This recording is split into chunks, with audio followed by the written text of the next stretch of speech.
നിങ്ങൾ അഞ്ജലിയെ കണ്ടായിരുന്നോ? കണ്ടല്ലോ, ആള് മുകളിലെ ബാൽക്കണി നിൽപ്പുണ്ട്. നിൽപ്പിലെന്തോ കലിപ്പുണ്ടെന്ന് ഉറപ്പാ. എന്താണെന്നറിയാൻ ഞങ്ങൾ മുട്ടി നോക്കി. സഹകരണമൊന്നുമില്ല. പിന്നെ ഡിസ്റ്റർബ് ചെയ്യണ്ടെന്ന് വെച്ചിട്ട് ഞങ്ങൾ ഇങ്ങ് പോന്നു.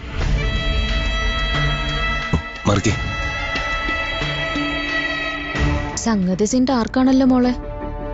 തുടക്കത്തിലെ ഇങ്ങനെയായ പ്രശ്നമാണല്ലോ.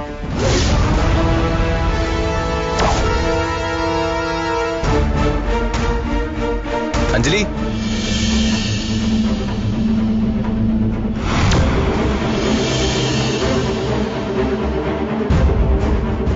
അഞ്ജലി,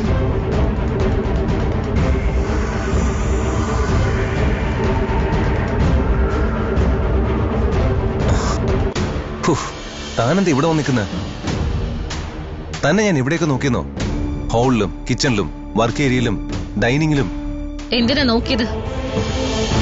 രാഘവനുണ്ണിയുടെ ഉച്ചഭക്ഷണത്തിന് എരിവും പുളിയും പാകത്തിനാണോ എന്ന് ചോദിച്ചുറപ്പിക്കാൻ വേണ്ടിയാണോ? അഞ്ജലി വെറും അഞ്ജലിയല്ല, അടുക്കളക്കാരി അഞ്ജലി. രാവിലെ അച്ഛന്റെ വക തിട്ടൂരം ഉണ്ടായിരുന്നു, ഉച്ചഭക്ഷണം കെങ്കേമോ ആക്കണമെന്ന്. നിലവിളക്കും കയ്യിൽ പിടിപ്പിച്ച് വീട്ടിൽ വിളിച്ചു കയറ്റി പാലും പഴവും തന്ന ദിവസം പറഞ്ഞ അതേ ഡയലോഗ്. ശംഖുചക്രത്തിന്റെ അടുക്കളയില് ഇനി കുശിനിക്കാരിയുടെ റോളാണ് അഡ്വക്കേറ്റ് അഞ്ജലിക്കെന്ന്. ഇതിപ്പോ അച്ഛന്റെ തിട്ടൂരം നടപ്പായോന്ന് പരിശോധിക്കാനായിരിക്കും മോൻ എന്നെ തപ്പി അടുക്കളയിൽ ചെന്നത്. അഞ്ജലി മതി, താൻ എന്തൊക്കെയാ പറയുന്നത്? ഞാനിതൊന്നും അറിഞ്ഞ കാര്യമല്ല. ആഹാ, ആണോ? എങ്കിൽ ഇനി കൂടുതലൊന്നും അറിയണമെന്ന് എനിക്കുമില്ല.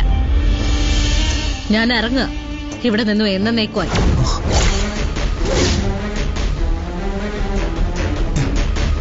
അഞ്ജലി, അഞ്ജലി, അഞ്ജലി,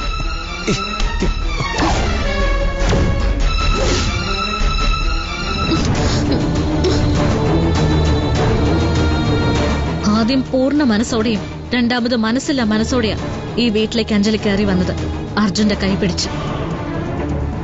അതുകൊണ്ട് തന്നെ പോകുമ്പോ നേരിൽ കണ്ടെന്ന് പറയണമെന്ന് തോന്നി. അതിനുവേണ്ടി മാത്രം ഞാൻ ഇത്രയും നേരം ഇവിടെ വെയിറ്റ് ചെയ്തത്. ഇനി ഞാൻ ഇറങ്ങാം. I wish you all the very best. Anjali please, ഞാൻ പറയുന്ന ഒന്ന് കേക്ക്. വഴിമാറ് അർജുൻ, എനിക്ക് പോണം. അഞ്ജലി പ്ലീസ്, ഇയാൾ ഞാൻ പറയുന്ന ഒന്ന് കേൾക്ക്. അച്ഛൻ തന്നോട് പറഞ്ഞതും ചെയ്തതും ഒന്നും എന്റെ അറിവോടും സമ്മതത്തോടും കൂടി ആയിരുന്നില്ല. ദയവേത് താൻ എന്നെ ഒന്ന് വിശ്വസിക്ക് പ്ലീസ്. മോറോട്ട് അഞ്ജലി, അഞ്ജലി പറയുന്ന ഒന്ന് കേക്ക്.